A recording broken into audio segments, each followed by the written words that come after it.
एक लड़की अपने पिता से कहती है, पापा हमें थोड़ा सा जहर दे दो, सास हमारी बहुत बुरी है, बहुत बहुत बहुत, नमक भी अलमारी से निकाल के देती है दाल में, क्या मैं नमक खा जाऊंगी? सब बंद की है उसने ताला में, कुछ नहीं देती। बेटी बोली, पापा जहर दे दो, मैं सास को मारना चाहती हूँ। पापा बोले, जहर दे दूंगा, मार डालेगी सास को, तुझे जेल में चक्की पीसनी पड़ेगी, तूने सास को मार दिया, आरोप लगेगा। पापा आप तो डॉक्टर हैं, कोई ऐसा जहर दो कि आरोप ना लगे। पापा बोले, नहीं नहीं, तू एक काम कर, ये सब सपना छोड़, सास की सेवा कर, मारना वारना ठीक नहीं है। पापा बोले, फिर एक काम, जिद करी नहीं, हमें जहर दो, नहीं मैं मर जाऊंगी। पापा बोले, अच्छा ठीक है, मैं तुझे 1 महीने की खुराक देता हूं, मैं तुझे 1 महीने की 30 पुड़िया देता हूं जहर की, तो रोज दाल में 1-1 पुड़िया डाला कर इकट्ठा जहर देगी तो सास मर जाएगी, फिर तुझ पे आरो और धीरे धीरे मरेगी तू। उसके मरने के बाद यदि पोस्टमार्टम भी हुआ तो रिपोर्ट नहीं आएगी तेरे खिलाफ, जहर का नहीं आएगा, मैं डॉक्टर हूं, समझता हूं।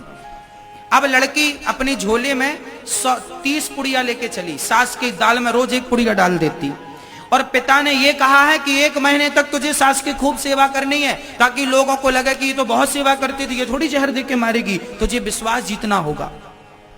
बहू ने भी कहा, कोई बात नहीं पापा, ठीक है, 1 महीने की बात है, मैं सहन कर लूंगी, 1 महीने बाद तो मर ही जाएगी ना, झंझट खत्म।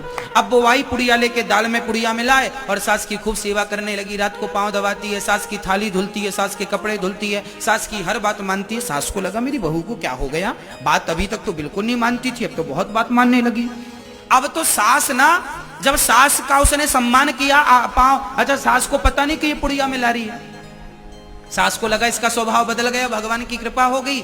अब सास बोली, मेरी बहू बहुत अच्छी है। अभी तक बहू पड़ोसन के घर जाके सास बुराई करती थी, मेरी बहू बहुत बुरी है बहुत, पर अब जा जाके बोलती मेरी बहू बहुत अच्छी हो गई, भगवान मेरी बहू जैसी सबको बहू दे। अब तो गाना गाने लगी सास, मेरी बहू बहुत अच्छी है, पांव दबाती है, बढ़िया भोजन कराती है, बढ़िया सम्मान करती है, थाली धुलती है, कपड़े धुलती है, बढ़िया प्रेस करती रहती है मेरी साड़ी पर। अब तो सास गदगद। एक दिन सास ने बहू को बुलाया, यहाँ आओ, ये जरा चाबी तुम रख लो बेटा, अब तुम समझदार हो गई हो, जिम्मेदार हो गई हो, और तिजोरी में सुनो 250 ग्राम सोना रखा है, मैंने जेवर बनवाए थे, सब तेरे लिए, ये सब तेरा है, सब तेरा, चाबी दे दी। अब तो बहू ने भी कहा, राम राम, क्या हुआ, मैं तो जहर दे के इसको मार रही हूं और ये तो महारानी ठीक ठीक बात कर रही है, आप अच्छे बनी है ना।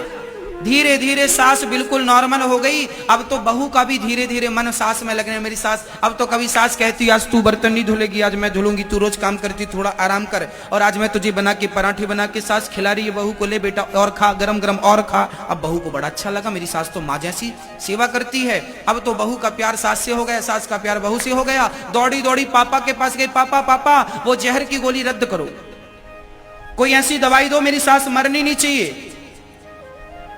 क्यों?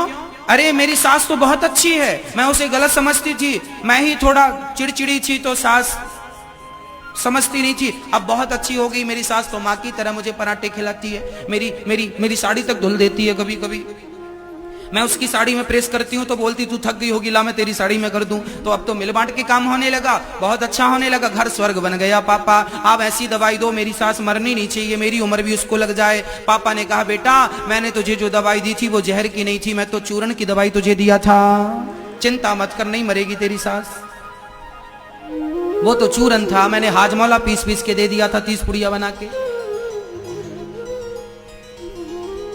क्यों बदल गई सास?